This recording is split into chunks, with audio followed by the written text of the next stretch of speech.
right. Want to sit down here? Sure. Okay.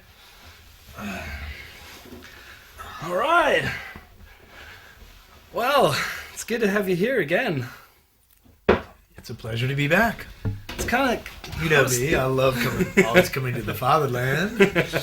I was thinking about it today. It's like, how long ago is it that you've been here last time? It was like 2 years, or more than 2 years, right? Yeah, I think so. Last thing was a tour for the second album. With Evan, and then we overlapped with Ostinato, right? Yeah, but not with Evan. That was still with Dave. That was still with Dave. Dave was doing double duties. That's right. Yeah. Evan's never been playing guitars with Ostinato, and then you guys jump right in. Yeah, that was cool. That was kind of a I wouldn't say weird, but it was an unexpected combination, you guys and Ostinato. And it basically came down to that you recruited Dave from Ostinato to play drums with the Hidden Hand. How did that came across? Well, Ostinato recorded with Bruce. So Bruce knew Ostinato from before me and him started jamming. So he'd always, at one point in the recording sessions, I guess David... they took a break or whatever, and Dave sat down behind a drum set and just started playing. And Bruce says, "I didn't know you could play drums." Dave says, "I can't."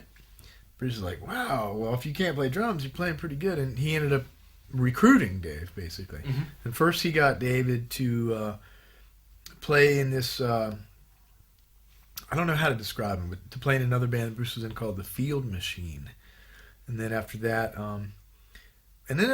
he didn't suggest Dave for the Hidden Hand right away. The first drummer we jammed with, this is a really weird story, man. The first drummer we jammed with was a dead ringer. You know what that means? That means he looked exactly like the second drummer for The Obsessed, Eddie Gooley. All right. He looked just like him. He played like him too, and I got to tell you, it was a little bit weird. It took me. I mean, Eddie's a good guy, but it took me back in kind of a bad way. Okay. And the jam it didn't work, and so then Bruce is like, "Okay, that wasn't the guy." He goes, "I'm going to ask Dave if he wants to come, have a go." And I was like, "Well, who's Dave?" And he's like, "Oh, he's the drummer for the Field Machine." And I was still a little bit confused as to Dave's role. And Dave showed up. And we had, the very first time we jammed with Dave, we had a phenomenal jam, and we wrote Desensitized. All right. Pretty much on the spot.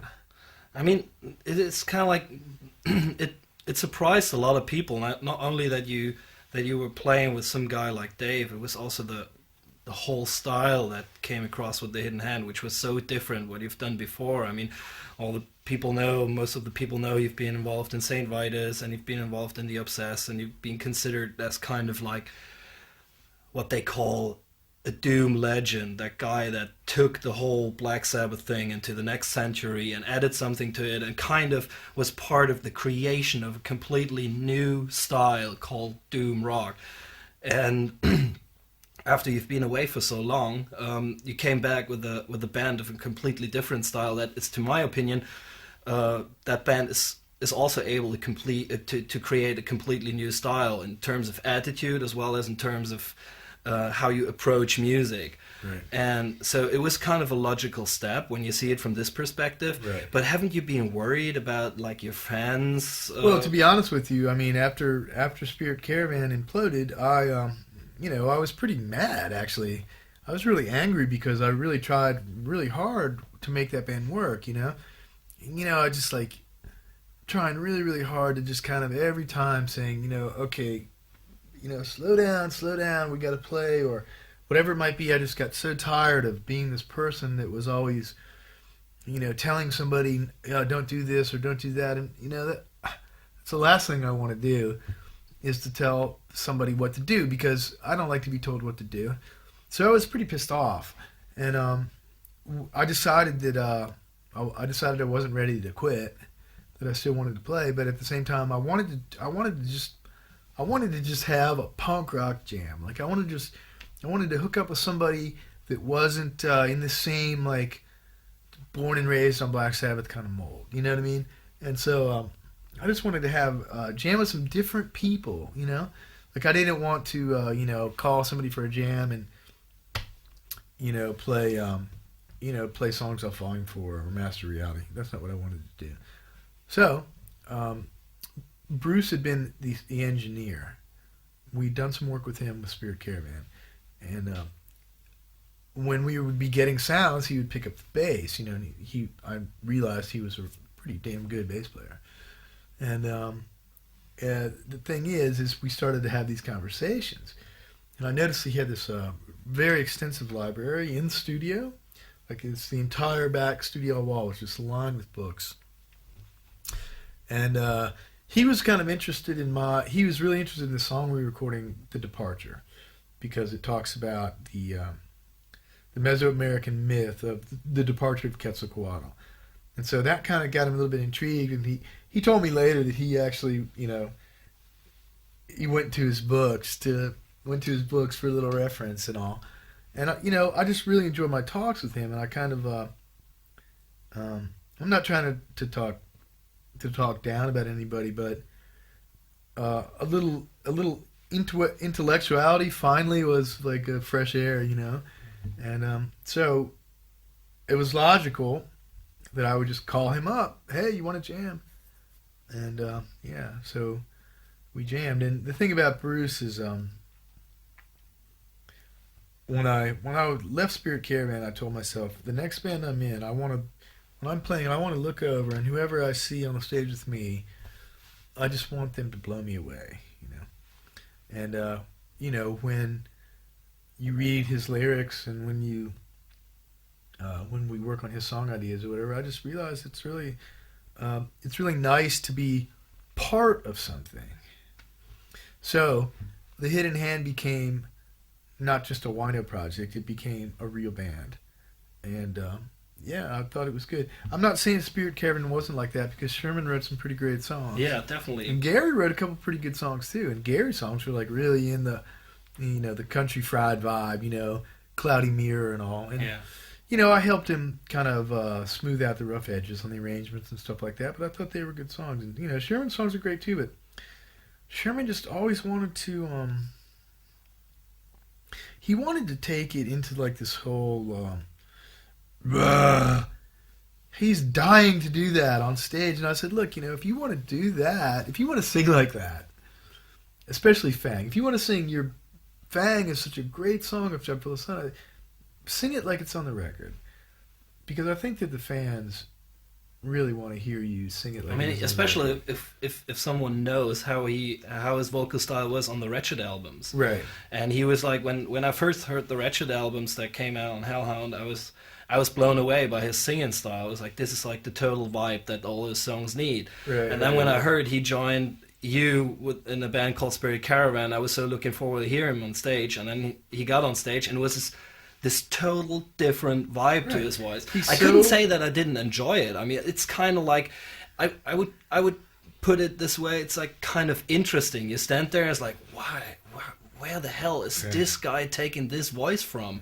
But the thing is, we had an agreement that he wasn't going to do that. And again, it's not like I'm trying to tell somebody what to do, but at the same time, you have to come to grips with what you are and what you should be, and how you're presenting yourself. I mean, we're not presenting ourselves as a black metal band. Mm-hmm. We're not a satanic black metal band, and so I really didn't think it was appropriate for him to be, or whatever, and he started to kind of, really want to adapt the, he was really easily influenced by, his idols, like Phil Anselmo and people like that, which is great. I mean, you are influenced by people like that, but, he kind of, in a way, stopped being Sherman and just was more like trying to be like those guys, and started to kind of get into like all the whole satanic stuff, like, the upside down crosses and the pentagrams on his boots and all that shit. I was just like, look, if you want to do that, maybe find another band to do that, because that's not part of what I want to be. I never want to use any imagery really that if you don't really know what it is. Like, if if I'm going to use a symbol or an image, I usually do quite a bit of research, on it. It's like, if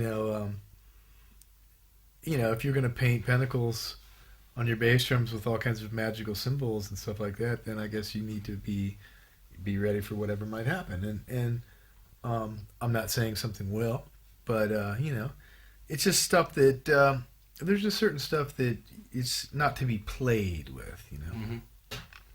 But for me, for example, we have a new artist, and he's very fresh, and he's coming up with this symbol in the hand, and it's kind of a cross. It's pretty cool. And I say, what is that? He's like, oh, I invented that. That's the new hidden hand cross. And it's pretty cool, And it's like, but I'll look at it hard, and I'll decide whether this is really something new. And but it's interesting, and the artwork and the symbolism they can play a really nice part. Mm-hmm. Like the symbolism that we're shooting for on the new record is really it's kind of bleak. Mm-hmm. Kind of bleak, and even though we're using landscapes, the places that we went all have a very heavy vibe, like some Civil War battlefields and stuff like this. So, and then we did the Polaroid transfer. So when you do the Polaroid transfer, it makes the photograph kind of look like a watercolor. Mm-hmm. And so we're trying to convey this, get the kind of American vibe, the American kind of country vibe, but still a little bit bleak. With the book and everything, I think it's, There are no pictures of the band. I think it's keeping it a little bit mysterious. Yeah, it's good. I think that's what I was asking myself. Like back to that symbolism thing. It's like people have been using symbols mainly for two ways: to describe things and summarize things and put them together in one symbol, or, and this is the more interesting part, symbols have been used to prevent people from different things, from violation, from bad things that could happen. And while we're talking about this whole symbolism thing,